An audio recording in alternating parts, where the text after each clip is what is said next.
এই ভিডিঅ'টোত জানিব পাৰিব উত্তৰাখণ্ডৰ সকলোতকৈ পপুলাৰ হিল ষ্টেচন আৰু ৰোমান্টিক হিল ষ্টেচন মছুৰীৰ বিষয়ে। আৰু মছুৰীক কুইন অফ হিলছ বুলিও কোৱা হয়। মছুৰী উত্তৰাখণ্ডৰ বহুত ধুনীয়া এখন হিল ষ্টেচন হয়। ৱেডাৰ সকলো সময়তে ঠাণ্ডা হৈ থাকে। মছুৰী যাবৰ কাৰণে প্লেন কৰি আছে তেন্তে এই ভিডিঅ'টোত সকলো ইনফৰমেশ্যন গম পাব। মছুৰী কেনেকৈ যাব, তাত ক'ত থাকিব, তাত চাব লগা প্লেচবোৰ, সকলো ডাঙৰ সৰু টুৰ ইনফৰমেশ্যন এই ভিডিঅ'টোত পাব। গতিকে স্কিপ নকৰাকৈ সম্পূৰ্ণ চাব। জানি লওক মছুৰী কেনেকৈ যাব। আপুনি মছুৰী ফ্লাইট বা ট্ৰেইনেৰে যাব পাৰে। আপুনি প্লেনেৰে আহিব বিচাৰে তেন্তে ডেৰাডুনৰ জলিগ্ৰাণ্ট এয়াৰপৰ্ট মছুৰীৰ সকলোতকৈ নিয়াৰেষ্ট এয়াৰপৰ্ট হয়। এয়াৰপৰ্টৰ পৰা মছুৰীৰ দূৰত্ব প্ৰায় 60 কিলোমিটাৰ হয়। আপুনি ইজিলি বাছ কেব মছুৰীলৈ পাই যাব। আপুনি ট্ৰেইনেৰে আহিব বিচাৰে আপুনি ডেৰাডুন ট্ৰেইন ষ্টেচনলৈ আহিব লাগিব। ডেৰাডুন ট্ৰেইন ষ্টেচনৰ পৰা মছুৰীৰ দূৰত্ব প্ৰায় 35 কিলোমিটাৰ হয়। এই ট্ৰেইন ষ্টেচনত নামি আপুনি বাছ বা কেবেৰে মছুৰীলৈ যাব পাৰিব। আপুনি এতিয়া মছুৰী গৈ পোৱাৰ পিছত ক'ত ষ্টে কৰিব? ষ্টে কৰিবৰ কাৰণে বেষ্ট অপশ্যন হৈছে মল ৰোড। এই মল ৰোডত আপুনি বহুত ধৰণৰ হোটেলৰ অপশ্যন পাব। তাৰ উপৰিও ইয়াত সকলো ধৰণৰ শ্বপিং মলকে ধৰি ফুড ইট্ৰি পোৱা যায়। তাৰ উপৰিও আপুনি শ্বপিং কৰিবৰ কাৰণে ইয়াত বিভিন্ন ধৰণৰ শ্ব'ৰুম দেখা পাব। গতিকে মল ৰোডত ষ্টে কৰিলে সকলো ফালৰ পৰা আপোনাৰ সুবিধা হ'ব। খোৱা লোৱাৰ কথা ক'লে মছুৰীত সকলো ধৰণৰ veg non veg restaurant available আছে। ইয়াত গৈ আপুনি খোৱা লোৱাৰ কাৰণে একো অসুবিধা নাপায়। মছুৰী গৈ পোৱাৰ পিছত আপোনালোকে কি ঠাই চাবৰ কাৰণে আপুনি ফাৰ্ষ্ট মল ৰোডৰ পৰা টেক্সি, শ্বেয়াৰ টেক্সি, তাৰ উপৰিও বাইক ৰেণ্টত পাই যাব। পিছতে আপুনি যাব পাৰিব গানহিল। গানহিল এটা ভিউ পইণ্ট হয়। মছুৰী মাল ৰোডৰ পৰা প্ৰায় 1.5 কিলোমিটাৰ ডিষ্টেঞ্চত আছে। ইয়াত গৈ আপুনি ধুনীয়া ধুনীয়া পাহাৰৰ সৌন্দৰ্য লগতে হিমালয়ত বৰফৰ পাহাৰবোৰ ভালকৈ ভিউ কৰিব পাৰিব। আপুনি যাব পাৰিব গানহিলৰ পৰা প্ৰায় 4 কিলোমিটাৰ ডিষ্টেঞ্চত আছে লালকিব্বা। লালকিব্বা মছুৰীৰ চবতকৈ হাই পিক পইণ্ট হয়। এই পিক পইণ্টৰ পৰা আপুনি ধুনীয়া ভিউ দেখা পাব। কিন্তু আপুনি চিনিক ভিউ চোৱাৰ লগতে ইয়াত পোৱা মেগী আৰু ম'ম' নিশ্চয় ট্ৰাই কৰিব।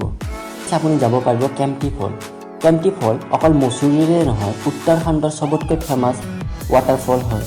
এই ৱাটাৰফলটো মছুৰীৰ পৰা প্ৰায় 20 কিলোমিটাৰ দূৰত্বত আছে আৰু এই ৱাটাৰফলটো 40 ফুট ওপৰৰ পৰা পৰে। কিন্তু আপুনি এই ঝৰ্ণাটোৰ সৌন্দৰ্য চোৱাৰ বাহিৰত ইয়াত গৈ আপুনি গা ধুবও পাৰিব। উপৰিও আপুনি ইয়াত গৈ ৰ'পৱেত উঠি এনজয় কৰিব পাৰিব। নেক্সট আপুনি যাব পাৰিব Mussoorie lake. Mussoorie লেকৰ entry fees 50 rupees হয়। লেকত গৈ আপুনি ব'টিং কৰিব পাৰিব, যাৰ কষ্ট বেলেগ হয়। আৰু তাৰ উপৰিও আপুনি লেকৰ পাৰত থকা বিভিন্ন শ্বপিঙৰ দোকান আছে, তাত গৈ আপুনি শ্বপিং কৰিব পাৰিব।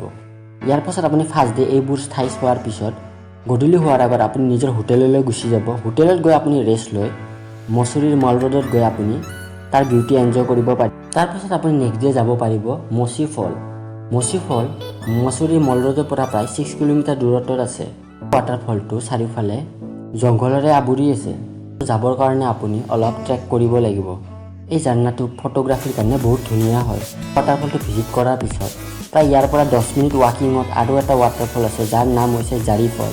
জাৰিপানী ৱাটাৰফললৈ যাওঁতে আপুনি গোটেই ৰাস্তালৈ কাৰ লৈ যাব নোৱাৰে। অলপ ডিষ্টেঞ্চ গৈয়ে কাৰ বা বাইক পাৰ্কিং কৰি আপুনি প্ৰায় 30 মিনিটমান ৱাকিং কৰিলে এই ৱাটাৰফলটো দেখা পাব। ৱাটাৰফলটো দেখাত বহুত ধুনীয়া হয়। ইয়াৰ নেচাৰেল বিউটি বহুত ধুনীয়া লাগে। আপুনি যাব পাৰিব ভাট্টা ফল। ভাট্টা ফল মছুৰীৰ মল ৰোডৰ পৰা প্ৰায় 10 কিলোমিটাৰ ডিষ্টেঞ্চত আছে। এণ্ট্ৰি ল'বৰ কাৰণে 30 ৰুপিজ দিব লাগিব।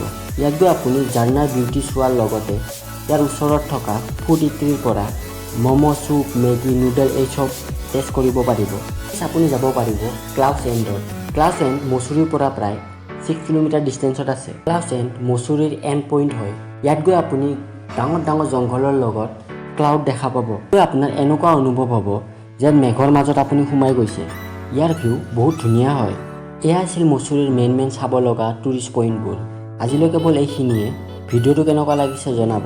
যদি এনেকুৱা ধৰণৰ টুৰ ইনফৰ্মেটিভ ভিডিঅ' চাই ভাল পায় তেনেহ'লে আহিবলগীয়া ভিডিঅ'বোৰ চাবৰ কাৰণে চেনেলটো লাইক, শ্বেয়াৰ আৰু ছাবস্ক্ৰাইব কৰি দিব।